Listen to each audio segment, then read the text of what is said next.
আসসালামু আলাইকুম এভরিওয়ান। আজকে বানাবো গোলাপ জামুন। সো কথা না বাড়িয়ে সরাসরি চলে যাই রেসিপিতে। তো প্রথমে এখানে আমি মিষ্টির জন্য শিরা বানিয়ে নিব। এখানে আমি 1.5 কাপের মতো চিনি নিয়েছি, দারুচিনি দিয়েছি, এলাচি দিয়েছি অলমোস্ট 2.5 কাপের মতো পানি। এটা একটু ফুটে আসলে অনেকটা ঘন হয়ে আসলে এখানে আমি একটু লেবুর রস দিয়ে দিব শেষে।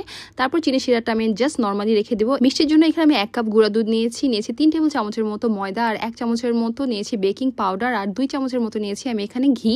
3 টেবিল চামচের মতো লিকুইড দুধ নিয়ে নিব। অল্প অল্প করে মিক্স করব এখানে, যাতে বেশি না হয়ে যায়। সো আমি একটু একটু করে দুধ মিক্স করছিলাম আর মাখিয়ে নিচ্ছিলাম পাউডারগুলোকে। সো মাখানো হয়ে গেলে আমি একটা চামচ দিয়ে ছোট ছোট পিস করে নিব। তারপরে হাতে চেপে চেপে সুন্দর একটা গোল শেপে এনে নিব। আমার এখানে অলমোস্ট 14টার মতো মিষ্টি হয়েছিল।